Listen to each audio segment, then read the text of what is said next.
It all started with an advert. I've seen a boat, Dad. A much bigger boat. It needs nothing done to it. We can get straight out fishing. It's our dream boat, he said. And then it all began.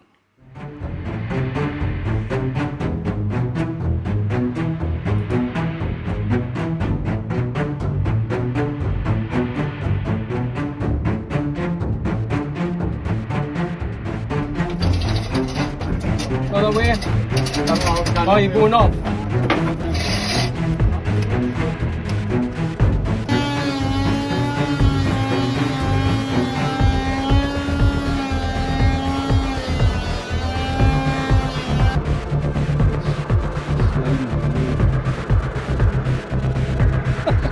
Dig a hole.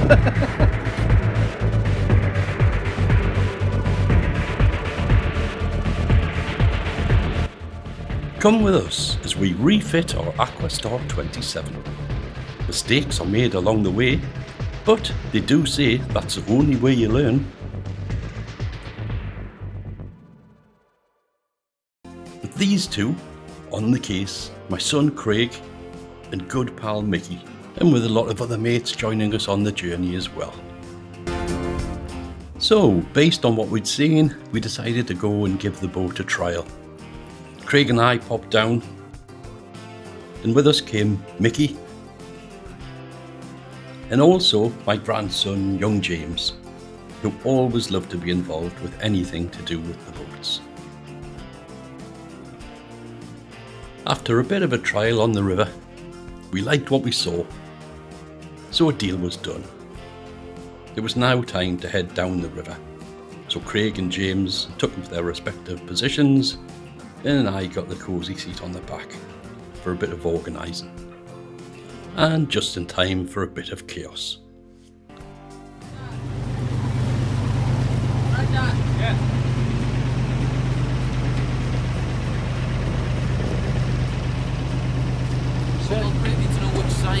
Set just to the regular type, Craig. Right.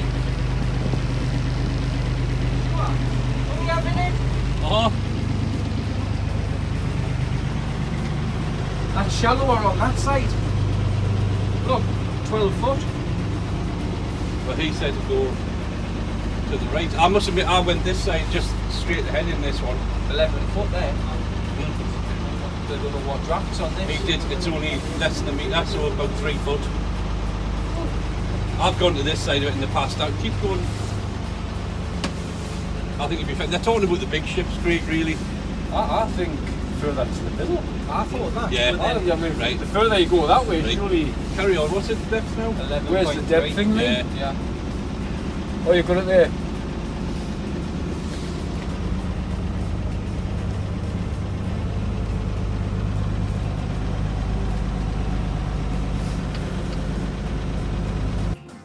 Disaster averted. We didn't run aground. Not that there was much chance of that happening, considering we were in 12 foot of water, and we've got a draft of less than 3 foot. And also a sign that James is getting a bit taller, bumping his head on the way down to the cabin. If I counted how many times I banged my head Yeah, James. over the last few months. Yeah. There you are. You start coming over bit deeper one eye in a minute. Mickey's over 6 foot tall and he can stand upright in the cabin with his head clear.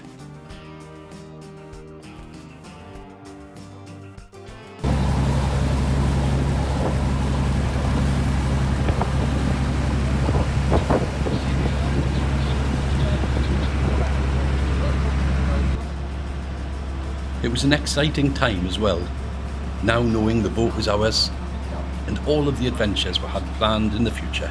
We couldn't wait. Yeah, it was spirit entertainment.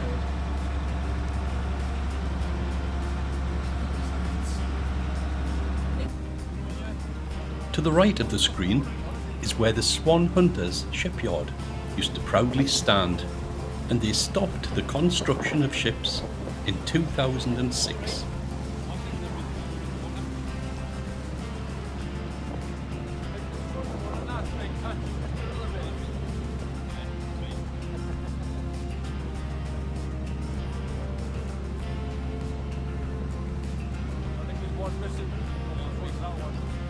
Yes.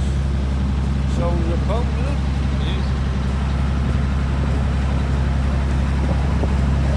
I don't think you need to put it.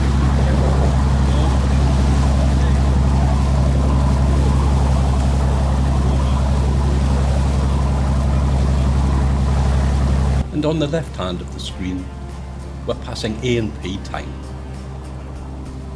which is still a working yard that has 2 dry docks. There's only one currently in use at the moment.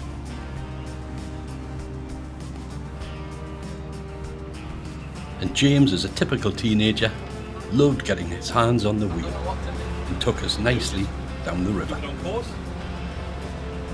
Fine, James, there. Very unresponsive, and I think we feel like we're driven to the left. No, don't worry. We are. No, just turn it slightly, ever so slightly. There, that's it. Feel it move, just... I want to go a bit faster. It doesn't drive like a car. I feel like we're doing a bit of like a drift here. Yeah, that's right. You've just got to keep it going forward, that's all. Can I go a bit faster or not yet? No, I wouldn't. Like later, Hannah. Let's see. Especially not past the police. Oh, There, that little white building.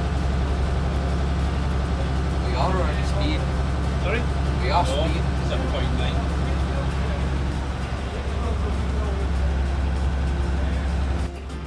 Well, what's the rest, James? And that little smile had said it all. He absolutely loved the boat. Oh, actually, I feel like we're thinking into the left, but it's because I'm sitting up. So a gentle steam down the river, while we just got a feel for the boat in general, as it was brand new to us, and there was going to be a lot to learn.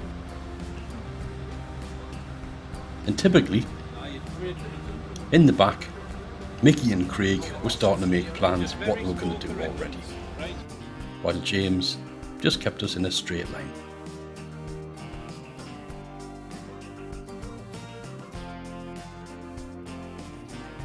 Craig had taken over the controls of the groin, which is the point which is heading towards the piers, which allows you to open the boat up to a maximum speed. And again opened up lovely, a speed that we were never used to in other boats that we'd had. We weren't going to head out of the pier this time, just with the boat being unknown to us. So we're just going to turn around between the piers and head back to the marina. Slow down and turn it. Well, that's the front drops, doesn't it? Yeah.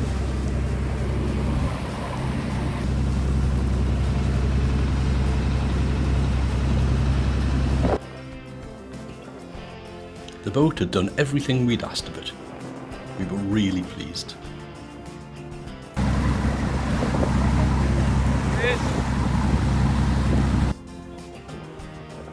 And that's Timeout Priory in the distance. Always a lovely sight when you come in back through the piers and you know you're home. So head up the river we did. And Craig had to radio the marina for them to open the lock gates for when we came in, to which they duly did. And we were home. Mickey stepped off the boat to tie it up. And as the water cascades in, the mooring pontoon, which floats, either rises or drops, depending on which way the water's going.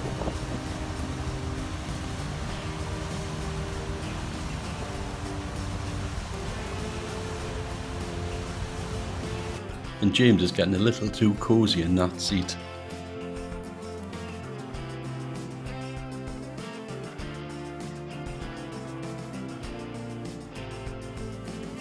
Victoria was in her berth. We had cosmetic plans for her, but never dreamt of the scale of the project we were going to embark on.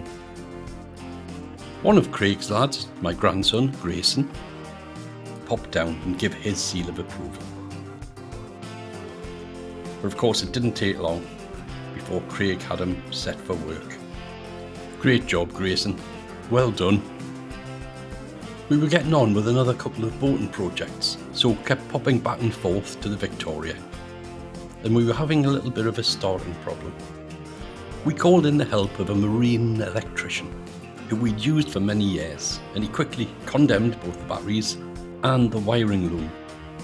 But in the process of the wiring loom, we were happy to find out that he'd put a new instrument panel in. He said it was just some leftover perspex he had, and he thought it would make a nice tidy finish. I was convalescing at this time, so my wife and I decided to go on what I can only describe as a boat lover's holiday. A baft cottage, where the upstairs had been converted into a living room with a raised flooring area with 2 comfy chairs and a set of binoculars. We were in our heaven. In the distance you could see the Farne Islands, and every day there was a constant stream of tourists heading across to see all of the wildlife on the islands. Everywhere you seemed to look, there was something different going on. There were a few guys lifting an engine out. I was in my element, to see how other people do it in different areas and with which equipment they use. And my wife was actually loving it too, every minute, to the point she didn't even put the television on once over the 4 nights that we stayed there.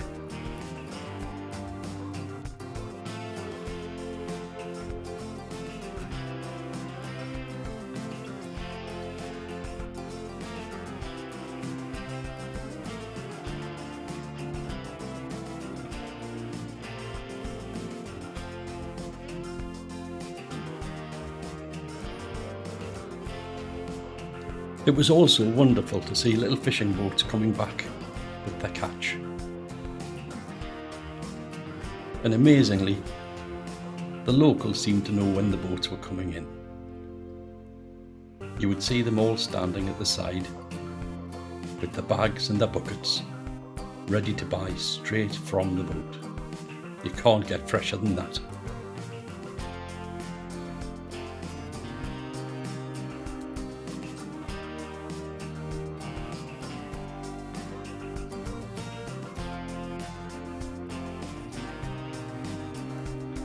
And the queues of holidaymakers just never ended. Where they all came from, I'll never know. But there was always a little boat pulling in for them. They're all clambering on board. And no sooner was one going out, another one was coming back. A constant stream. Lovely to watch. But just as we thought things couldn't get any more interesting, straight past our window, a launch of the lifeboat. Again, interesting to see how they launch it in sea houses.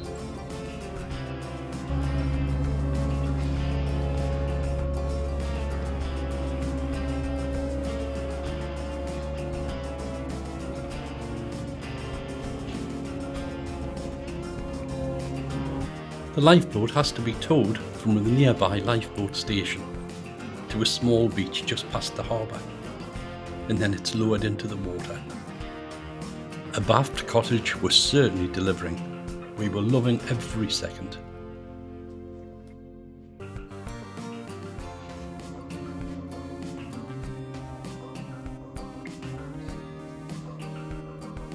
I was told later on that the boat had to be launched because of a severe seasickness case on one of the sightseeing boats.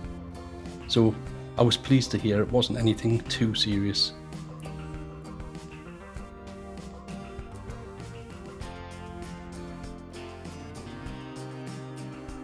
Meanwhile, back at home, while the cat's away,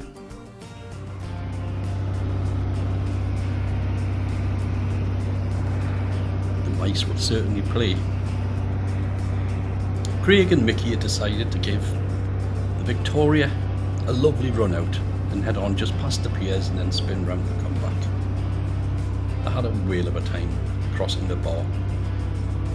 Not too lumpy, but enough just to make it feel a bit like a roller coaster for them.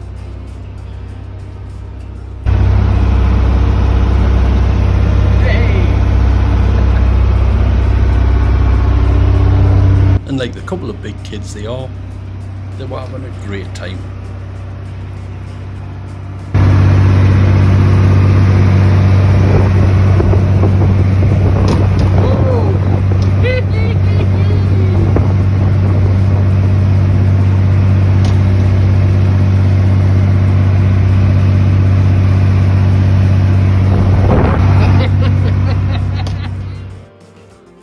we had decided to keep the Victoria on our berth while we concentrated on the other 2 projects that we were currently busy with. So she sat there through the window, and we came back to see her approximately 6 months later. And upon inspection, we found that we couldn't budge the steering. It just didn't want to go either one way or the other, and we didn't want to force it. We checked out where the cable met the worm drive behind the steering wheel boss. No joy. The deck was really restrictive towards the stern. So we lifted the boards, hoping to gain better access. But all of the rudder mechanisms were well hidden. So we ended up putting a camera inside just to see if there was anything obvious. But we still knew we were going to have to really dig a bit deeper. So we made the decision to have the boat lifted out of the water. And we called in the help of our other little Aquastar, the 19, Lady Azure, where we tied her alongside the Victoria. The Lady Azure was going to work as both power and steering, as we had no steering whatsoever on the Victoria. And she'd done a grand job of getting us round by the hoist.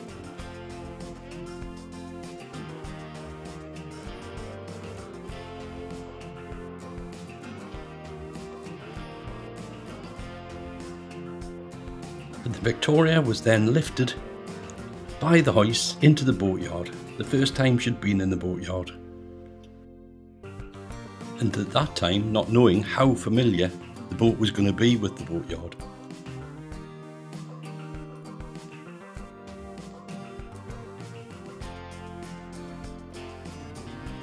But we soon got our set down on the blocks, ready for the work to begin. So join us next episode to find out, after we had dug a bit deeper, what was causing the problem of the solid steering and how we solved it. And did we make any mistakes along the way? You bet. Catch you next episode. Thanks for watching. Please like and subscribe. We're always grateful. Bye.